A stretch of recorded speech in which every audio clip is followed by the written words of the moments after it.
स्वागत है एक बार फिर से आप सभी का आपके अपने YouTube channel knowledge for destination में। तो गाइस बात करेंगे कच्चे कर्मचारी हरियाणा से जुड़ी आज की फटाफट खबरों को लेकर।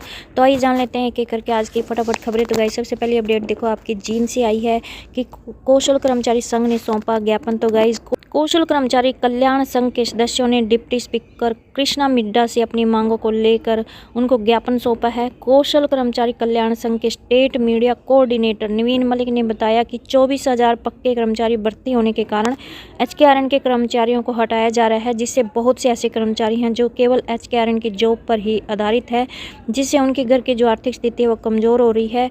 इसलिए उन्हें दूसरी जगह जॉब दी जाए और उन्हें नौकरी से ना हटाया जाए, जिससे सभी कर्मचारियों का जो भविष्य है वो सुरक्षित हो सके और उनकी जॉब पर सुरक्षा की मोहर है जो वो लग सके। तो इस मौके पर डिप्टी स्पीकर ने आश्वासन देते हुए कहा कि हरियाणा सरकार कच्चे कर्मचारियों की भलाई के लिए हमेशा तत्पर है और उनके भविष्य को देखते हुए ही विधानसभा सत्र में सभी कच्चे कर्मचारियों की जॉब सुरक्षा को मंजूरी है जो वो दी गई है। तो नेक्स्ट बड़ी अपडेट देखो गाइस, यहाँ पे रिवाड़ी से आई है कि आंगनबाड़ी कार्यकर्ता सहायिका यूनियन की प्रधान बनी तारा देवी।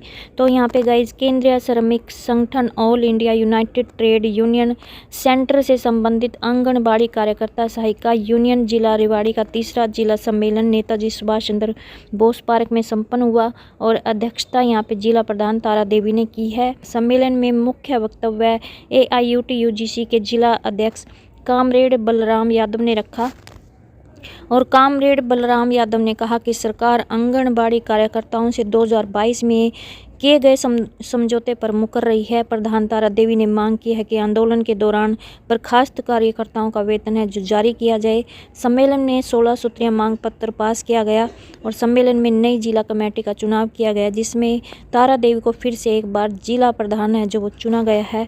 15 सदस्यों की जिला कमेटी में कृष्णा निमोट को यूनियन की जिला सलाहकार है जो वो नियुक्त किया गया है। नेक्स्ट बड़ी अपडेट देखो गाइस, यहाँ पे कि 1500 अनुबंधित असिस्टेंट प्रोफेसरों को सेवा सुरक्षित सेवानिवृत्ति 60 वर्ष तक करे सरकार हुक्टा।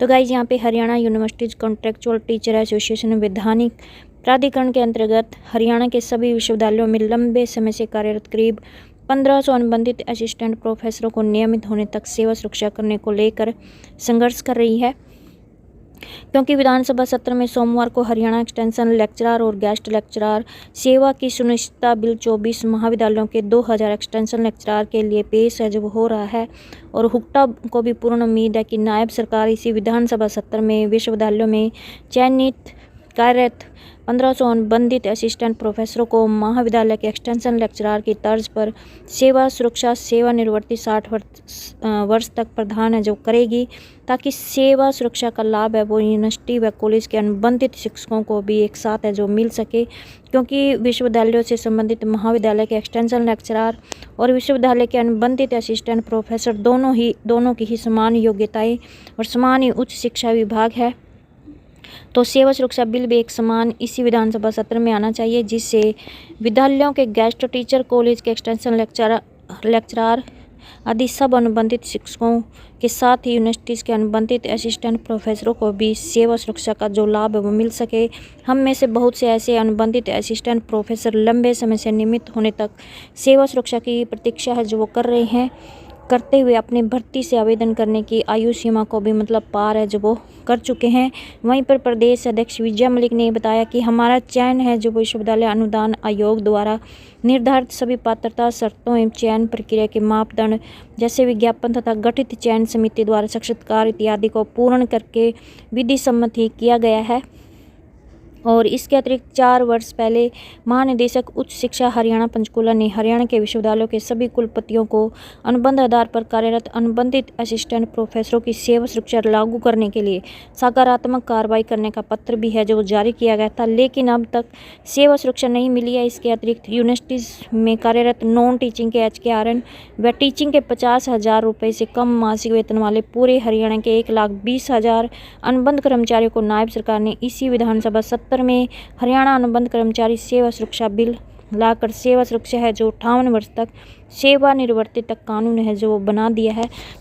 तो गाइस यहाँ पे नेक्स्ट बड़ी अपडेट देखो नारनौल से आई है कि अब कच्चे कर्मचारियों को भी सुशासन पुरस्कार देगी प्रदेश सरकार। तो गाइस भारतीय जनता पार्टी सुशासन विभाग हरियाणा के प्रदेश प्रमुख गोविंद भारद्वाज ने कहा कि भाजपा सरकार का प्रदेश में सुशासन देने का वादा अब चरितार्थ होता दिख रहा है।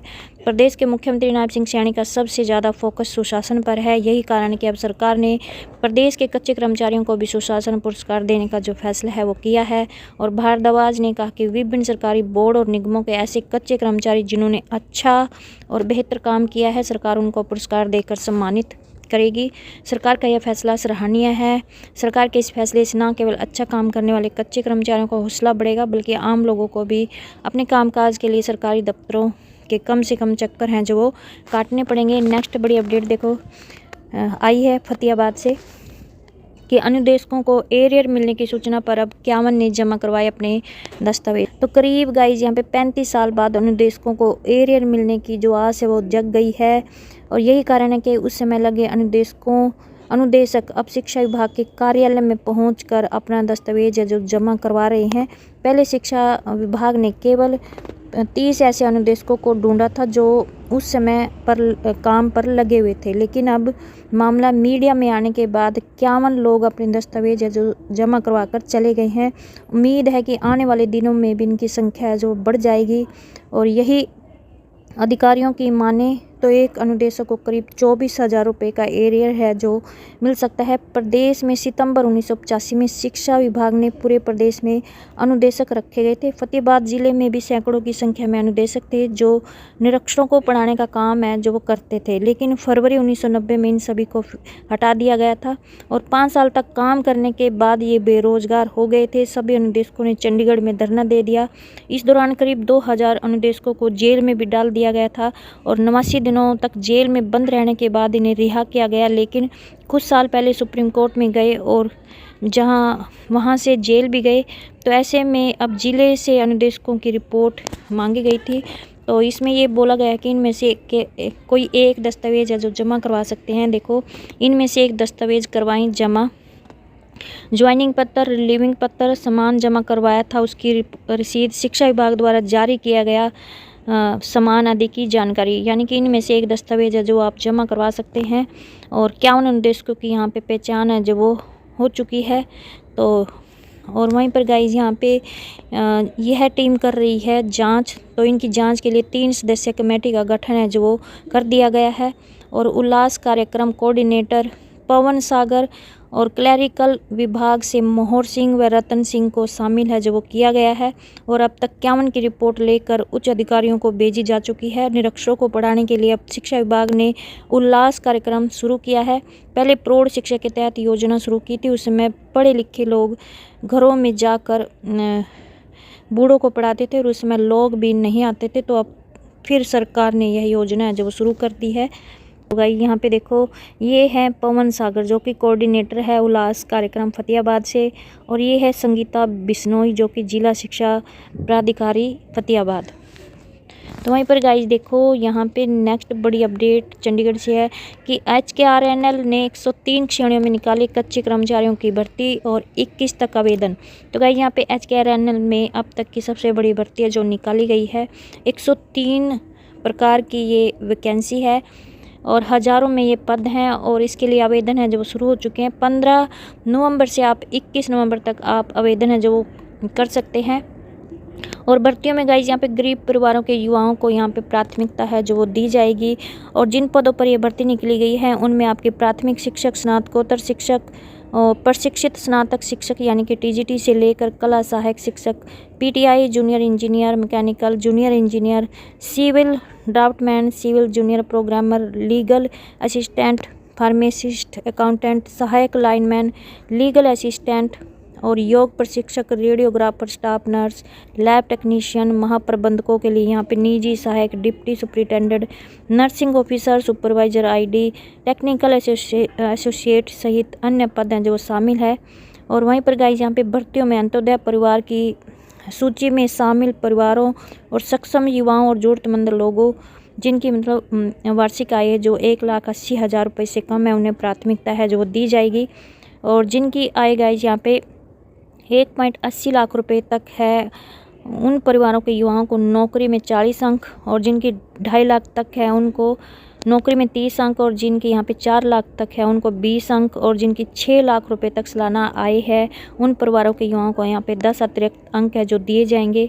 और जिनके पास कौशल प्रमाण पत्र होगा उन्हें भर्ती में 20 अंक, आर्थिक सामाजिक आधार के 5 अंक और संयुक्त पात्रता परीक्षा के 10 अंक है जो मिलेंगे। भर्ती में आयु की अगर बात करें तो इनमें 18 से 24, 24 से 30 और 30 से 36 और 36 से 42 आयु वर्ग है जो बनाए गए हैं। और वहीं पर गाइज यहाँ पे युवाओं को उनके गृह जिले में ही नौकरी की प्राथमिकता दी जाएगी। और तनख्वाह के लिए भी यहाँ पे जिलों के को 3 श्रेणियों में बांटा गया है। पहली श्रेणी में आपका जिला गुरुग्राम, फतेहाबाद, पंचकुला, सोनीपत और दूसरी में पानीपत, झज्जर, पलवल, करनाल, अम्बाला, हिसार, रोहतक, रेवाड़ी, कुरुक्षेत्र, कैथल, यमुनानगर, भिवानी और जींद। और तीसरी श्रेणी में महेंद्रगढ़, फतेहाबाद, सिरसा, नुहू, चरखी दादरी शामिल है। और सभी श्रेणी में यहाँ पे अलग अलग निगम रेट है जो रहेंगे। वहीं पर गाइस यहाँ पे कॉलेजों में आपकी जो हरियाणा लोक सेवा आयोग की तरफ से भी यहाँ पे 237 पदों के लिए तकनीकी शिक्षकों के लिए यहाँ पे आवेदन मांगे हैं। और 27 तारीख तक आप आवेदन है जो कर सकते हैं, 27 नवंबर तक। तो ये थी गाइज आज की छोटी बड़ी अपडेट। आई होप आपको ये अपडेट चले। प्लीज़ चैनल को सब्सक्राइब और वीडियो को लाइक, कमेंट, शेयर करना ना भूलें। धन्यवाद।